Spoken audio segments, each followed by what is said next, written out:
Þannig að nú erum við búin að sjá hvernig við getum ferðast tréð, fundið hvert við viljum fara, en nú spurningin hvað gerist, hvernig gerum við breytingarnar, hvernig fjarlægum við eitthvað, breytum eitthvað eða bætum einhverju við. Og það eins og með þessi child nodes eða previous sibling eða eitthvað svona, þá eru í raun bara föll og eigindi sem leyfa okkur að breyta uppsetningunni. Til dæmis getum við fjarlægt barn, þá það bara remove child, bætt við barni, append child, insert before, insert after og alls konar svona skemmtilega nefnd föll til þess að í raun eiga við og bæta við tréð. Þannig að við getum verið með 3 paragraf og viljum rearrangea þeim einhvern veginn og þá getum við í raun fundið hérna gegnum document.body get elements by tag name, þá getum við fundið öll p-in okkar og svo getum við tekið paragraf 3 hérna og látið það verða fyrir framann.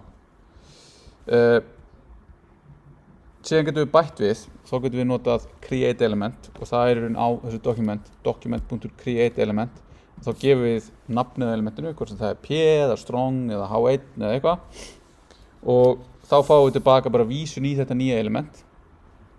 Síðan ef við viljum bæta við að texta þá þurfum við að nota create text node og textan sem við viljum að verða til, þannig að þá eigum við textnóðu sem stendur líka bara ein og sér og síðan þurfum við að bæta þessu öllu saman, við að víra þetta allt saman. Þannig að þá þurfum við að segja fyrir nóðuna sem við erum að búa til, þá þurfum við að bæta við textnóðun okkar og síðan fyrir nóðuna sem við byggum til, þá þurfum við að bæta henni við einhverstari tréð. Þannig að þetta er í raun til þess að bæta við textanóðu og gefa klass á p-element. Þannig að það sem við endum með hérna er bara p með class hello og textanóðuna hi aftast í hérna body. Þannig að þá sjáum við þetta er svolítið verbose, þetta er svolítið mikið sem við þurfum að skrifa hérna, eins og bara þetta til þess að búa til eitt p. Þetta til þess að setja attribute, þá er sett attribute heitið á því og gildið á því. Svo búum við til textanóðu hérna, við getum reynda að tekið þetta hér og setja hérna í staðinn fyrir breytuna. Og svo þurfum við að bæta þessu við tréð.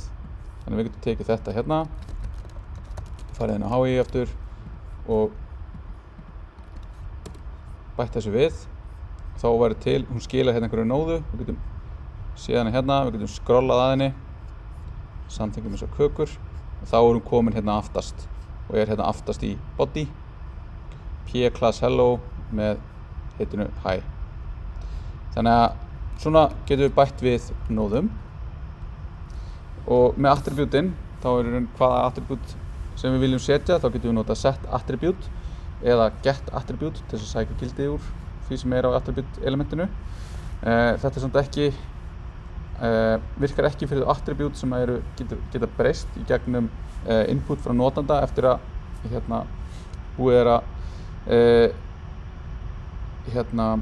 teikna síðuna í fyrsta skiptið að passa HTML-ið. Þá þurfum við til dæmis á inputum þurfum við að nota value gildið sem vísar þá í value attributið sem gefur okkur þá actual gildið, ekki bara það sem var í byrjun.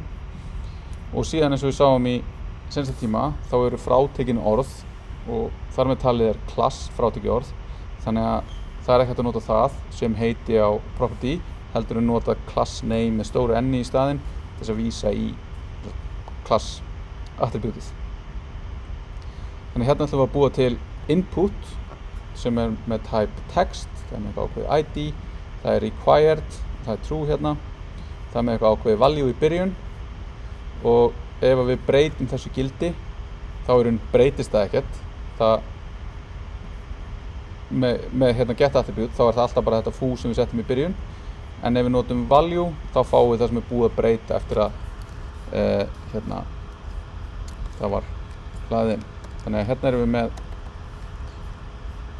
þetta dæmi. Við fyrir ekki að fara hérna, þetta sést ekki neitt.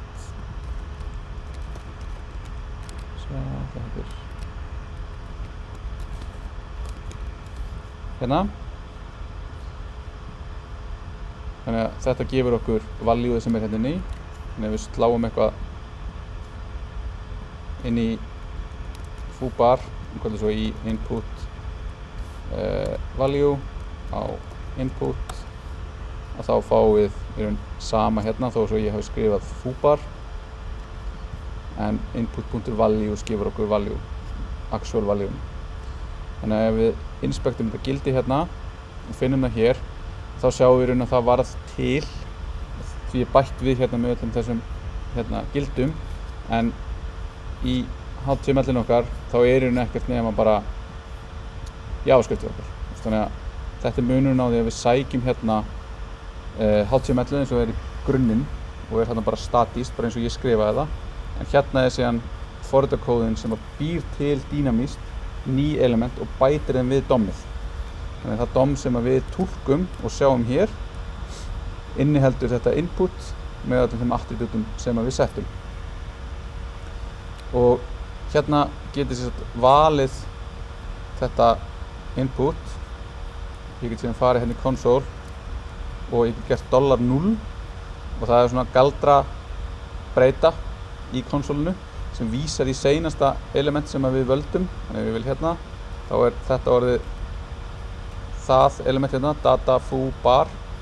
Ég gerir hérna, ég gerir $0 og gerir svo punktur, þá fer ég bara í dot notation á þessu og þá get ég séð í raun get attribute og þá get ég aftur kallað í hérna value og ég get nota þetta til þess að debugga hvað ég með í gangi hérna. Þannig að ég get verið búinn að búa eitthvað til, búinn að búa til einhver element og eitthvað eiga við þau, en svo eitthvað virkar ekki eins og ég vildi, þá get ég farið hérna og ég get skoðað og séð hvað actually var til í DOM-inu, eins og ég hef skrifað það sem HTML. En út af því að þetta svolítið svona verbose, mikið að kóða sem við þurfum til að gera það sem okkur finnst og frekar lítið, þá oft búin til einhver svona hjálparföll.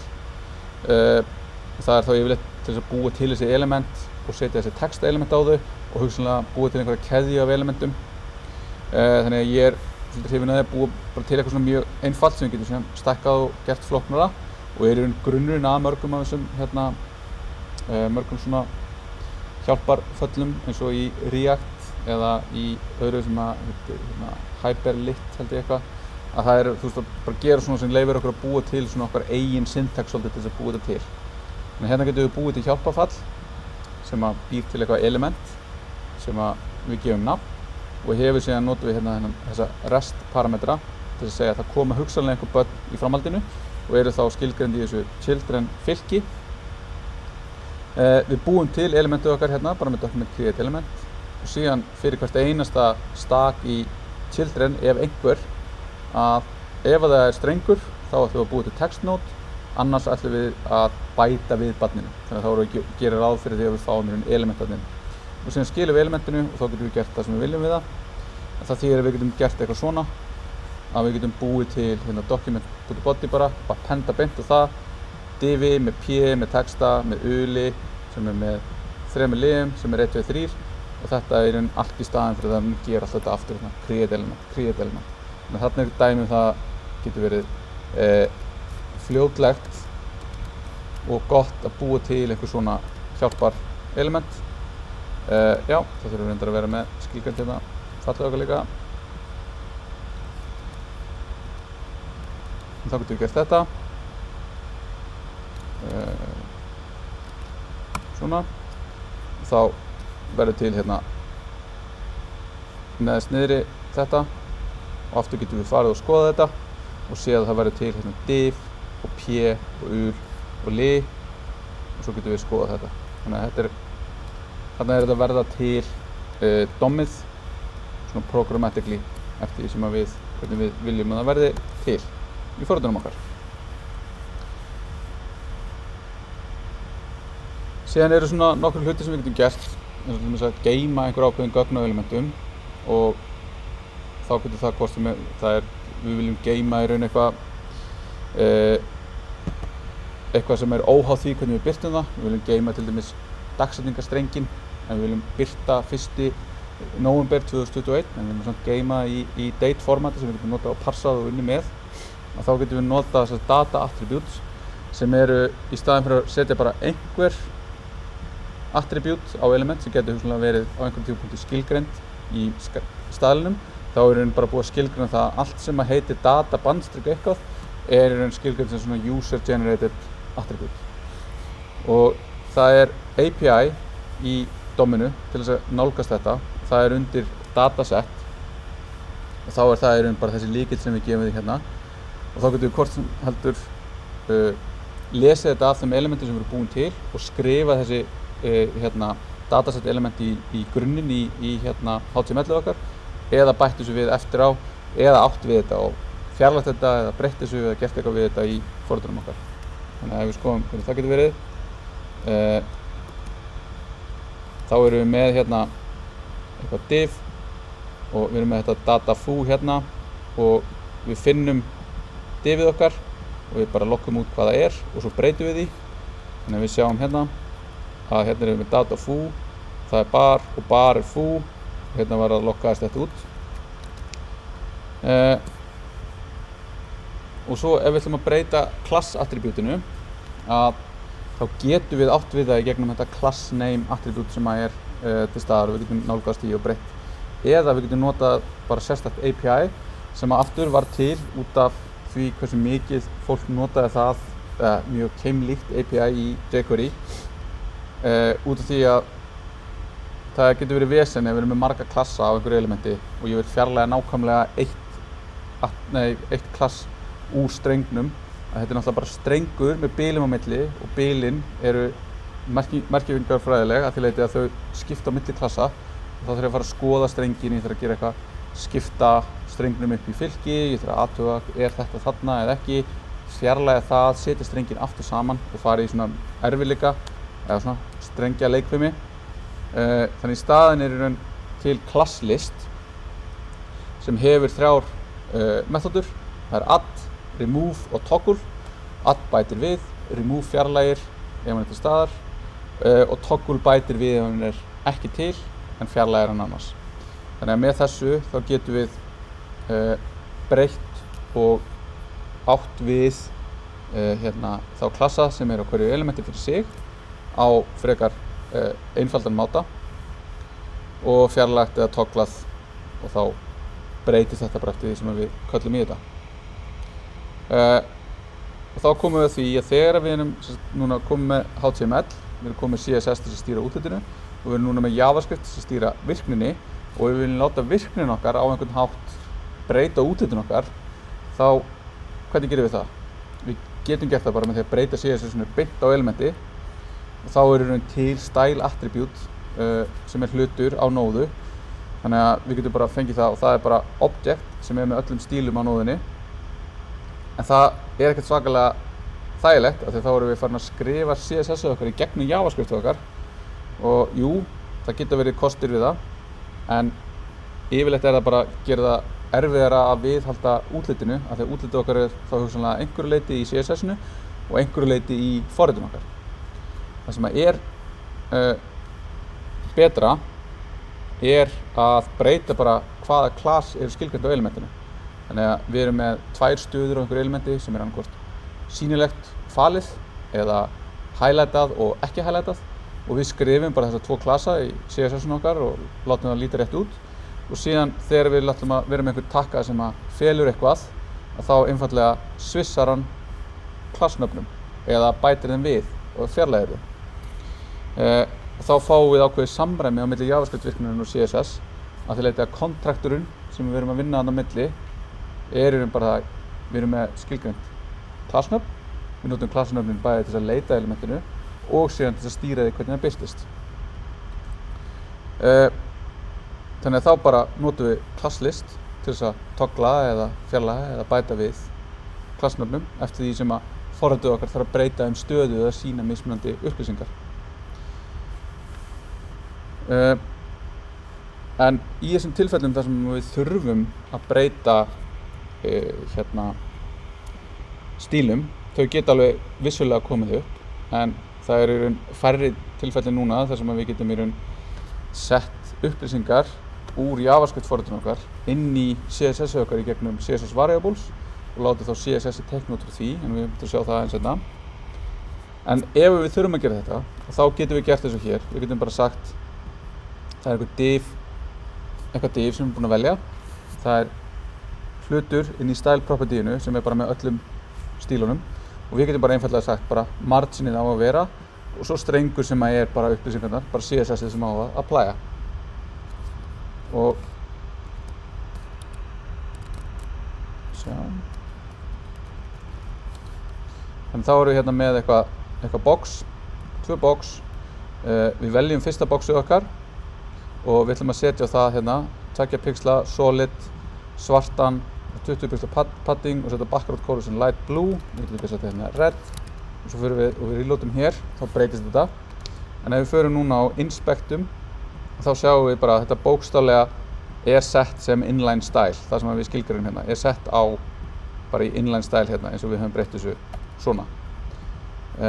Og þá getum við samanskapið farið hérna og getum sett núna $0, ég valdi þetta, .style og þá sjáum við bara hérna öll CSS propertyin sem object og fer eftir vafra hvernig þetta en hérna sjáum við prefixuðu gildin líka og þetta svolítið torf að fara í gegnum og við getum bara farið beint inn í objectin og séð hérna hvað margin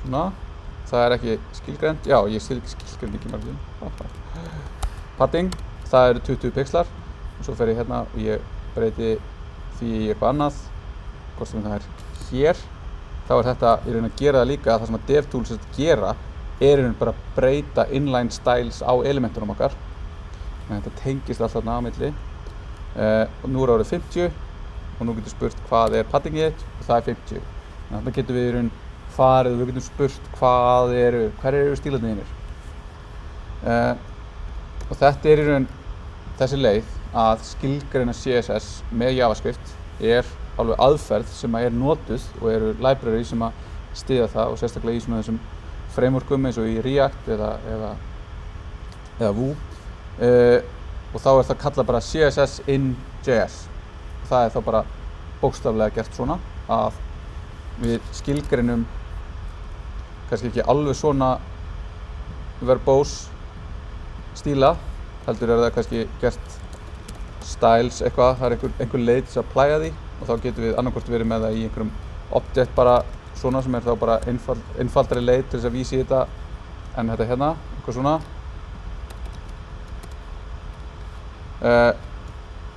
og tökum þetta síðan einhvern veginn og setjum það á hluti og þá náttúrulega græðum við það að við getum sett já, hérna, ég að reikna út eitthvað ákveðið gildi ég get sagt hérna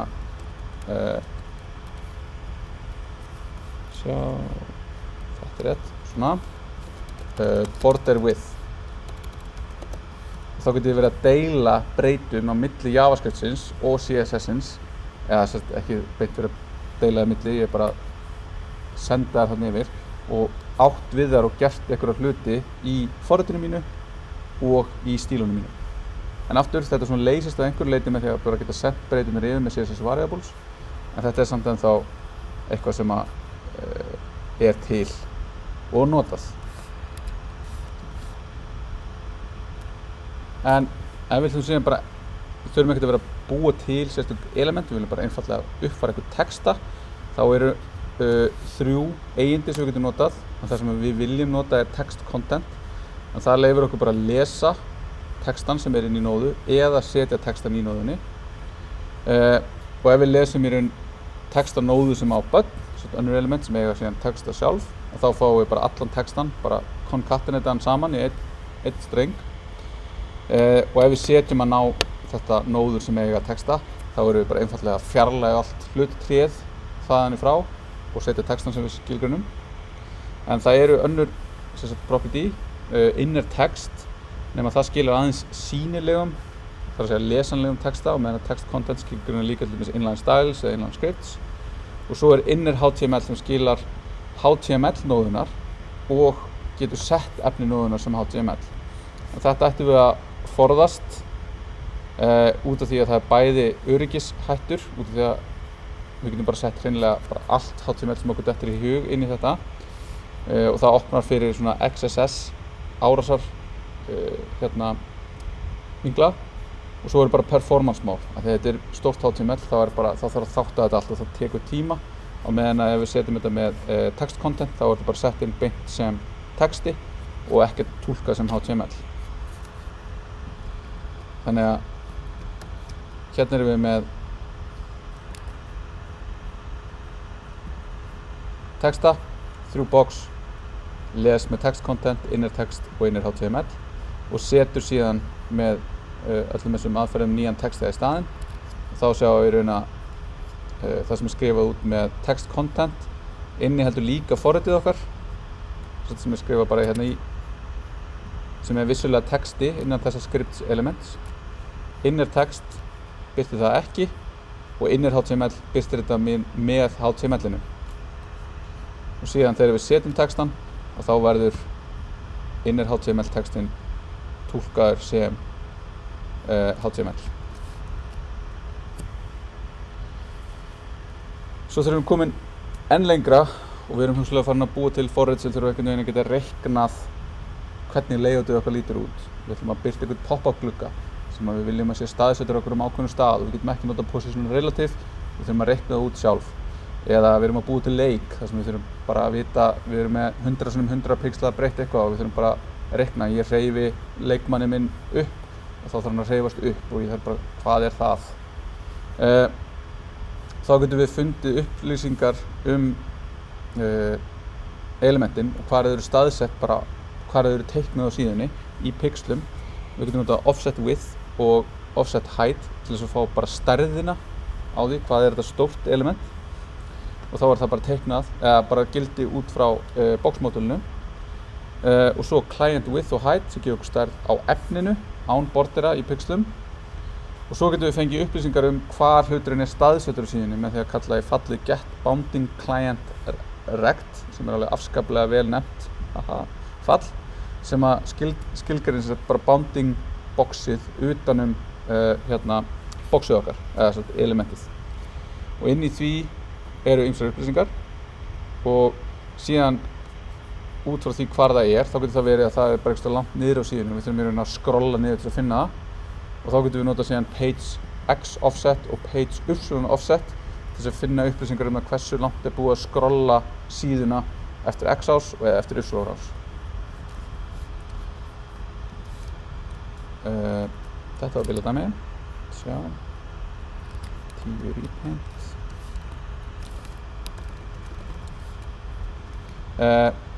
Þannig hérna, já, byrjum við, til okkur villast dæmi.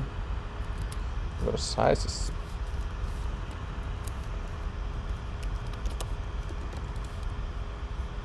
Þannig hérna erum við með einhver box sem er búið að teikna á síðunni.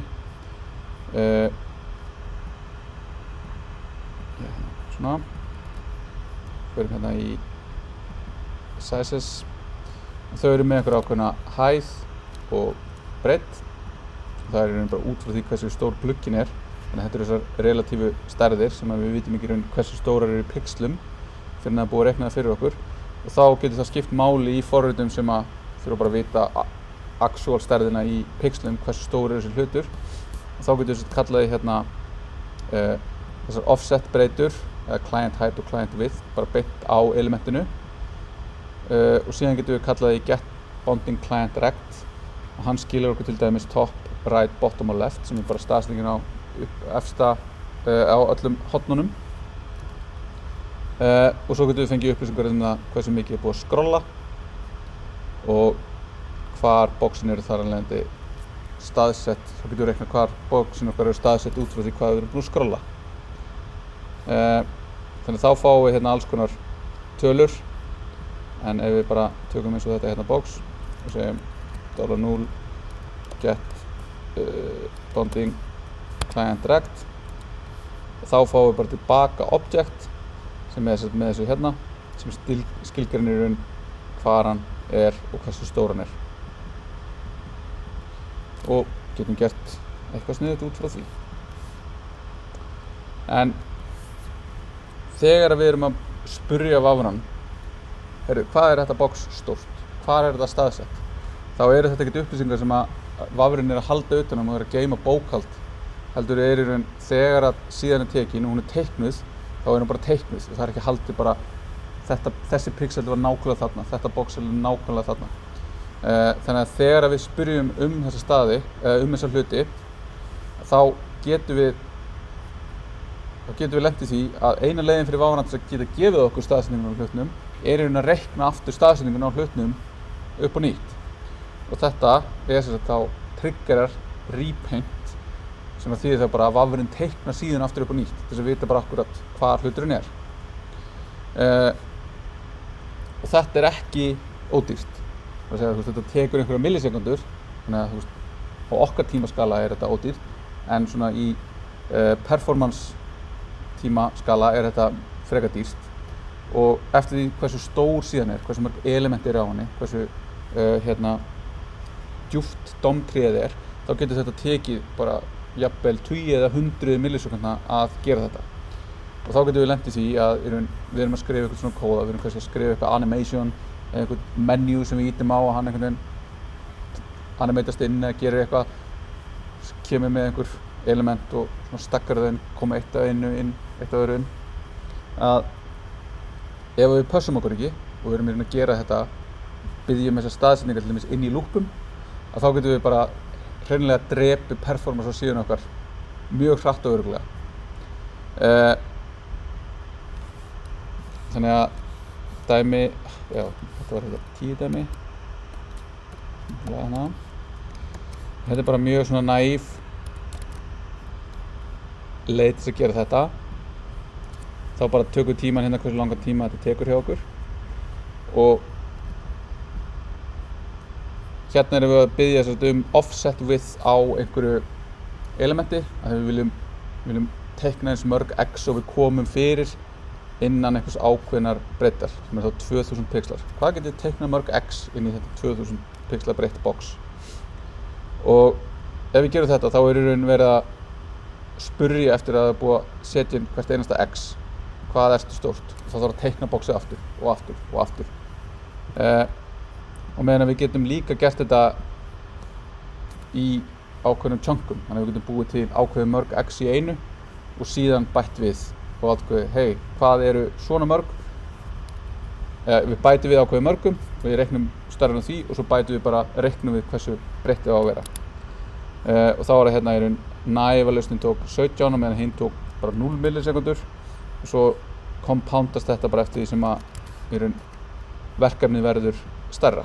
Þannig að við uppum 1 order of magnitude og þá er þetta allir að fara að taka 1,2 sekundur og meðan að hinn lausnin tekur þá bara 0 millisekundur. Þannig að þarna er í raun getur maður mjög hratt farið að valda svona einhverju sem að verður svona junky eða að teikna síðuna verður hægara en að gera það á 60 römmum á sekundu og þá fáum við svona upplifun á því að það sé lag í viðmótun okkar. Og svo er þetta oft svona, þetta gerist ekki allt í einu. Þetta er ekki bara svona eitthvað, úps, ég skrifaði þessa línu og allt fór í rugl. Oft er þetta bara svona death by 1000 cuts.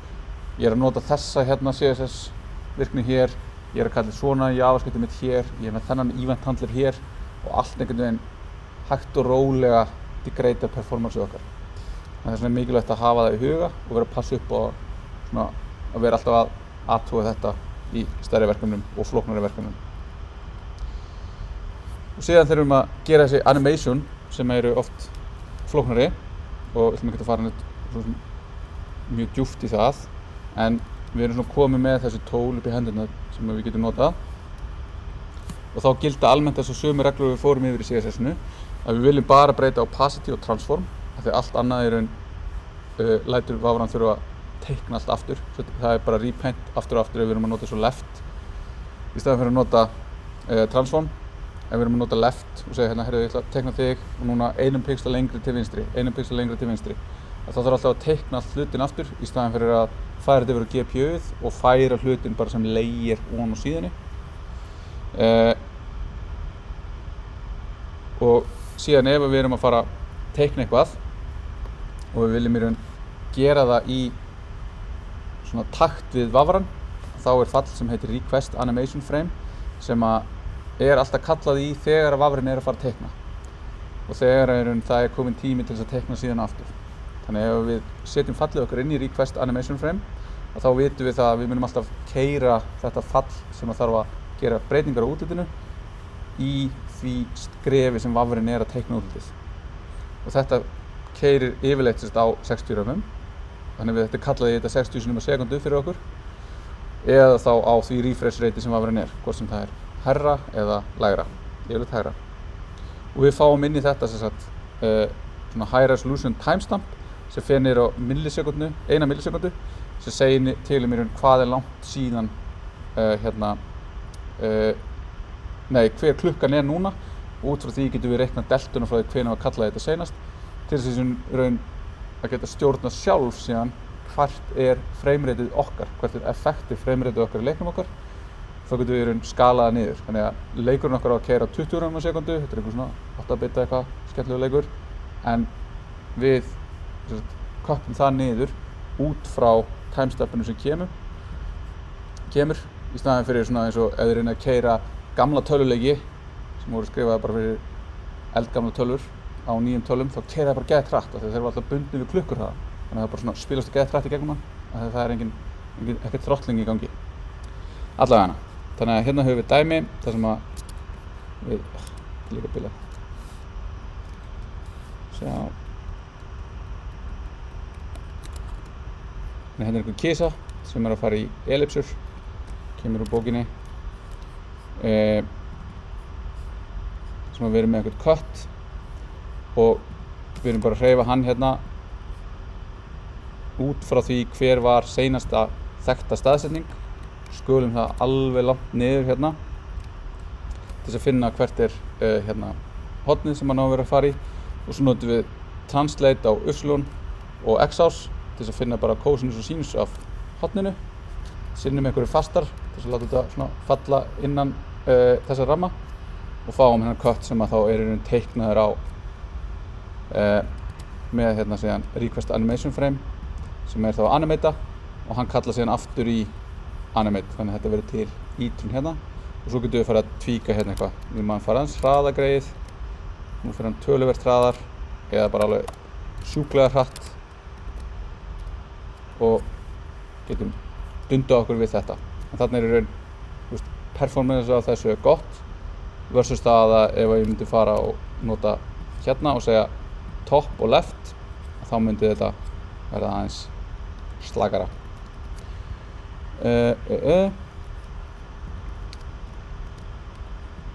Sjá, og taka okkur pásu eða keyra í gegn. Þið bara standið upp ef að þið viljið.